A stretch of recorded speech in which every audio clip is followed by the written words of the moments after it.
Welcome to the Electric Playground. Today on the show, we're busting some ghosts in the rundown. Plus, Scott looks for the ancient truth in Google's Niantic Labs.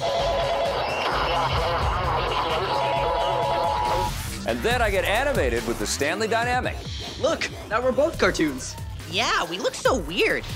Also coming up, we set our sights on Ori and the Blind Forest, cut through Fruit Ninja Connect, and much more today on EP Daily. Brought to you by EV Games. I'm your host, Victor Lucas, bringing you the latest in everything cool every single day. Hey, if someone asks you if you're a god, just say yes and give them the rundown.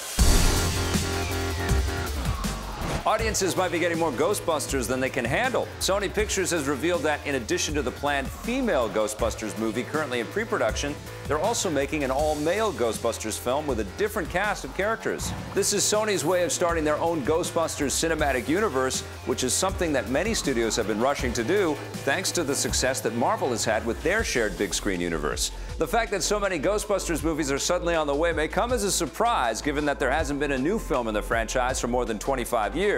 That's a big Twinkie.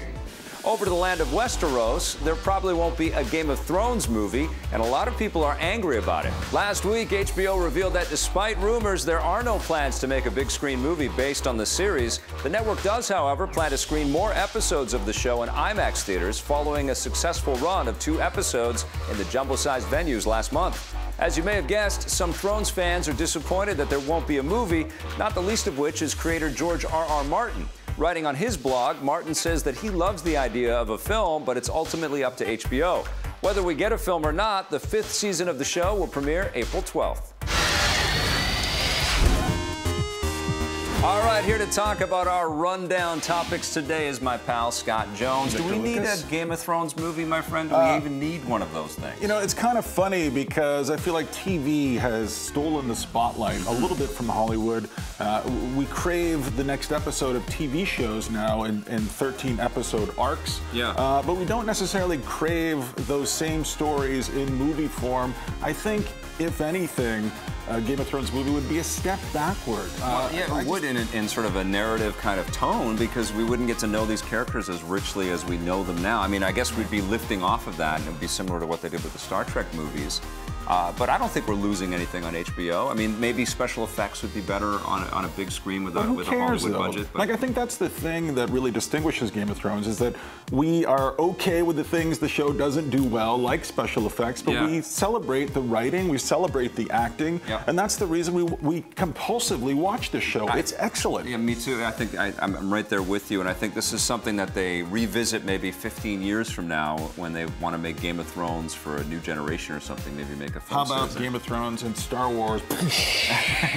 I'm sure amazing. Somebody's already dreaming that up. Amazing. All right, well, talking about big studio plans, let's talk about Ghostbusters as a shared cinematic universe. We have a female-driven one, which I'm actually more excited about, directed by Paul Feig. I really can't wait for that film. And now there is a male version of the Ghostbusters franchise, a new movie coming out soon. Are you excited about the new Ghostbusters, and why do you think Sony is trying to make this cinematic universe? I rewatched the original movie. I think it's great in a lot of ways, but I'm okay not having any more. I don't necessarily want this universe extended this way and that way. And ladies, now they get to be Ghostbusters. I love Paul Feig. I love Bridesmaids. I mean, there's all kinds of ways this could go that might work. But I've been slimed before, and it was a long time ago, and I don't need to be slimed again. The second movie wasn't as good as the first movie. Not even close. It seems like Sony's kind of pushing it a little bit, and maybe it's in sort of response to the fact that Sony is going to be sharing Spider-Man with Marvel now. So do you want to see more Ghostbusters? I do. I mean, I like the Ghostbusters milieu. I like the franchise. I like what they do with the special effects and the character. Yeah, I do. But I don't know if we need the cinematic universe. We'll wait and see on that. I like when you use the word milieu. Yes. So French. But listen, you want some brainy games? Sure. I got to meet some guys from Niantic Labs. That's Google's gameplay division at last week's GDC. Someday they would come back, and when they did, a game would be played. This is Endgame. I'm with John Hankey. He is from Niantic. Their great game was Ingress, and they've got a new one. It's called Endgame. Tell me about Endgame. This ties in with the movie and all the other extracurricular activities involved in this project. With Ingress, we were trying to invent a new kind of game that took you outside and took you to interesting places in order to play. And with Endgame, we're taking everything we've learned from Ingress and putting it into this new project. It's based on this really awesome IP that James and company developed. Great book, it's really rich and deep, and we're basically extending that game world out. In some ways similar to what we did with Ingress, there's an ARG component to it, ancientsocieties.com. So there's story, there's YouTube video, there's a lot of depth there. You're gonna see an experience that's a little more tightly coupled between the ARG and story on the web and the mobile game. That's one of the learnings from Ingress, is how to kind of weave those things together better. So we're approaching that from the beginning with the goal of really aligning the two. Ancient Societies is up now, so you can choose your line, which of the 12 lines you wanna represent in the game. 12 ancient lines, a dozen revolutionary societies who ruled for a time and disappeared long ago. The mobile game, we're shooting for a summer launch, basically, hard at work on it. It's looking good. It's more action-oriented than Ingress. There's a player versus player component to it that we didn't have with Ingress. This is a different type of experience, but you still gotta go out and go to museums and statues in the park and cool places in order to acquire the items that you need to be a successful warrior, basically, in Endgame. Probably a little young to be inheriting an over 2,000-year-old dagger. Now, when you think back to the success with Ingress, and it's had a lot of success, it's still kind of a little esoteric and a little highbrow maybe for the average gamer. Are you guys doing stuff with Endgame that's gonna maybe connect with hardcore gamers in a more tangible way?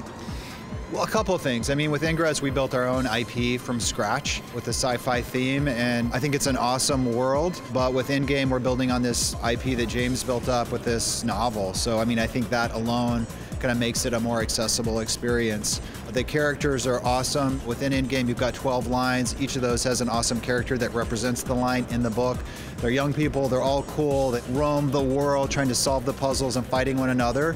So I think they're characters you can really identify with, and you would really want to be one of those people. So that's a great start. And then the other thing is the action.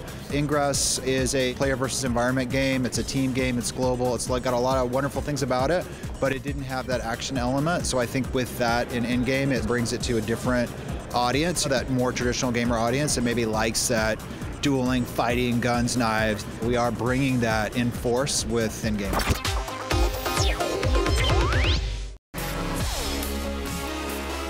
Welcome back to EP Daily. I come from a family that's perhaps a bit melodramatic. I'm talking to you, Vito Roberto, but the family that you're about to meet in the Stanley Dynamic is even more special.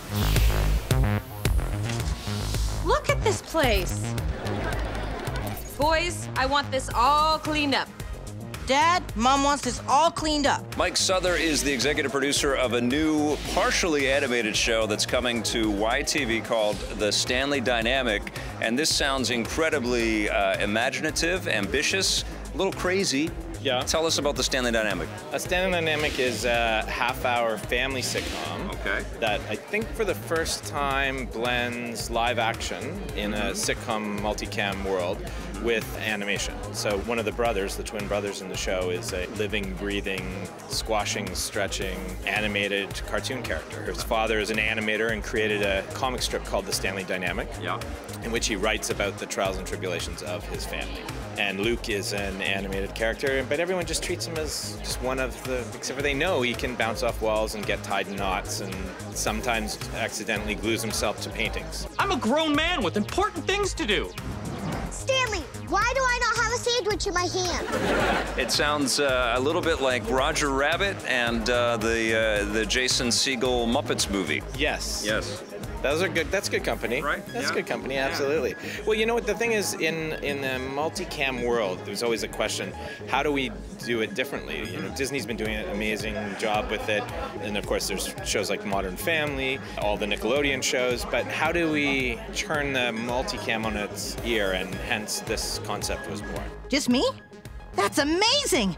How did I get so perfect for this show? It's our first time working in animation. We've learned a ton. We did a lot of research and development to figure out how it was going to work, because it is an innovative process, right? Yeah. Where we cast the voice of Luke, and then he became part of our cast, because sitcoms are shot like a play, right? Yeah. Where proscenium and the play continues, and you just shoot it from multiple angles and continue to do passes of coverage, as opposed to single cam where you're moving around and relighting and all that kind of stuff. We cast the character of Luke and put him in a green spandex suit. So he rehearses with all of our other characters, and we shoot a pass with him in the shots, in the scene, and then everyone gets their eye lines so they know where to look. And then he gets removed and reads his lines off camera, and the rest of the actors just perform to the spot where he was. But then, unfortunately, we discovered about 16 episodes in that we actually didn't need him in the green spandex. Yeah. That he could just wear regular clothes, because we're going to take him out anyway. You know, again, he was a very good sport about it. It sounds like a plot for another show that you have right there. Exactly, yeah. Again, he's a very good sport about it, and now just wears a green shirt occasionally rather than the one piece. Look, now we're both cartoons. Yeah, we look so weird. I'm just glad we don't look like that in real life.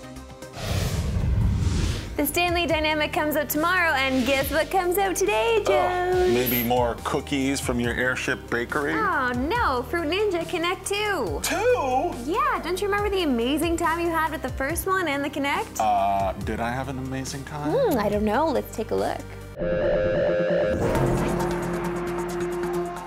Lucas, do you remember the great Steve Martin movie, The Jerk? When he's getting shot at and the cans start getting shot up around him? They hate these cans. Yes, yeah. He hates these cans! Stay away from the cans! Well, somebody hates fruit. This is Fruit Ninja Connect, the much anticipated, much talked about. It's the everybody's been excited about this. It's the Xbox Live Arcade Summer of Arcade. It's the fourth one. This is part of it? Yeah. I love this game on other platforms. I love this game in 20-second bursts. Yeah. I love it, and the amount of time it takes for this to load up, that's usually about all the Fruit Ninja time I have. This is made by a company called Half Brick, and they're one of my favorite indie developers out there. They always come up with imaginative titles, and I think they've done a pretty good job at getting it onto Xbox and Connect. I think it actually works okay. It's interesting when you boot up the menu screen, it looks just like somebody stretched out your iPad and put it all over the big TV. And then you start flailing your arms, and it's really ready, set, go, flail, because you're going to be doing a lot of it. Watch out if anybody comes within flailing distance, because they're going to get a black eye. And this area will be sore afterwards, because you're going to be doing a lot of this. Yes. And guess what? There's a delay. As you're flailing around, there's a half-second delay or a millisecond delay, so it never feels one-to-one, and that's a bit of a drag, especially because if you've played Fruit Ninja before, and by this point, if you've got a phone, you probably have, there's no delay when you play it on your iPhone or your because iPad. You're actually touching a screen, and here you're kind of waiting for the Kinect device, all the cameras in there, the very sophisticated high-tech cameras, to read your movements and pipe it through the Kinect and then pipe it back to your TV, so there's a lot of piping. It is a little empowering, I do have to say, when you are... when you get the combos going, and you get the froze banana where it freezes the screen, I or the like triple, all that stuff. The triple points but banana. But that's more to the design of the game and the clever approach that Half Brick took than it is to the implementation or the fit on Kinect, because I really feel like it doesn't work. I think as a concept it works, but when you see it realized, it doesn't. I've got to say something. This is what worries me when we start seeing games moving, these kind of small 99-cent experiences, somehow migrating in the other direction towards our consoles. We're going to see that a lot. This is a problem, though. I don't think, again, this is something fun to do if I'm waiting in line at the bank, but I'm not going to power up my Xbox 360 to chop up some coconuts and some watermelons. I'm just not. It costs $10 too, which is 10 times what it costs on other machines, which is crazy. I'm angry. I'm a little angry. And there's a two-player co-op and two-player competitive kind of mode in this. There's a party mode, and but if you invite me over, people are going to get hurt, man. Somebody's going to get a finger in the eye. Lose an eye. Can you be good at this game? I think you can. I don't think so. I think you can. I think it's really, the device is too inaccurate for you to feel some sense of mastery. I think you will overcome that hurdle, But the fact that you have to, when the game is this simple, when the design is this straightforward, It's very disappointing. Very disappointing. What are you giving? This is a sad way to end Summer of Arcade. It really is, isn't it? What are you going to give Fruit Ninja for the Kinect? I'm going to give it a 3 out of 10, Vic. It gets a 4 from me. Well, that's behind us for a reason. Up ahead, perhaps the first 10 from Scott C. Jones in 20 years. I remember my very first 10. The year was 1962. I was alone in a hotel room in London. We'll be right back.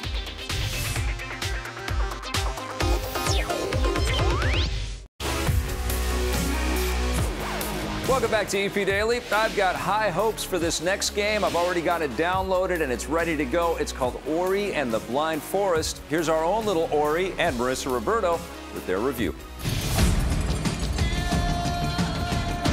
I powered up the old Xbox One the other night to play a new game called Ori and the Blind Forest. I gotta confess, I had never heard of this game before, and my first impressions, I was charmed. Yes, that's fantastic. I'm really happy to hear that because this game is quite charming. This is coming to us from Moon Studios, who have only made one other game before this, and so we're jumping into this on the Xbox One because it is Xbox and PC only right now. It will be out in the 360 later this year, but the story here is so freaking charming. You can tell that they were inspired by Disney movies and Iron Giant and just things that have a lot of whimsy to them, but there's so much magic behind it as well. And what is very compelling here with this game is the story behind it, because the developers really make you fall in love with these characters right off the top. I like the little one, the little tiny one, Ori. He's like a cat, and he can jump. He has all kinds of athletic ability. He can't really jump far at the beginning of the game, but as you progress through the game, you're gathering this spiritual essence, and you can use that to upgrade your character, or you can use that spiritual essence to create a save point at any point in the game. This is very much a Castlevania, Metroidvania experience where you're making your way through a carefully laid out map to gather the necessary power-ups to unlock other parts of the map. The thing that really stands out here for me isn't so much the gameplay, which is good, and it's tight, and the controls are tight, and the visuals are great. It's how, you're right, it's how charming the whole package together is. I mean, I'm looking at these fern-laden forests, and I'm looking at the places I get to go, and I feel like I can smell, you know, the loaminess of the soil underneath the ground. I can feel the humidity of the jungle environment, and that tells me that there's something really vital and alive here. It's true, and a lot of that has to do with the soundtrack as well. The music in this game is unbelievable. It's beautiful. It's true, you can't smell it obviously, but you feel like you can smell it because you feel like you're living in this beautiful forest that there's some evil about, and there's something that's gone wrong, and you really need to piece together what that is, and you're realizing that you're playing this little character that meant something to someone else, but after that someone else has gone away, he's having to discover what he means to the world around him, and you really are feeling his story and the weight of the story. And yes, it's a platforming game, but it's so much more than that because you really feel like you are tied in with it. It doesn't quite feel like the game presses me and pushes me and really makes me realize all of my gaming skill in these moments. And in that sense, it's a little disappointing. So you end up paying less attention to the enemies you're trying to defeat and more attention to the places you're trying to go. But that's what's important here. It's the platforming and the puzzling. It's not so much the enemies around you because there's no overarching big enemy. There's just a lot of little evil things that come at you. I want things I know you like to fight, but you know what? You want to fight? I don't want to fight right now, but I guess we can take this out later. I just found so much charm in this game. I'm so happy that I got to play it.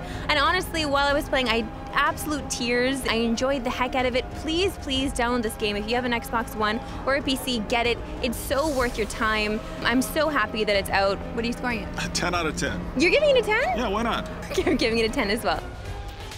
Yes, I'm so excited to have this game in my life, and I am also very excited for you because a Twitter question is coming up next. If you want more EP, go to our website, epn.tv, for bonus content and full episodes. We're also on Facebook and Twitter.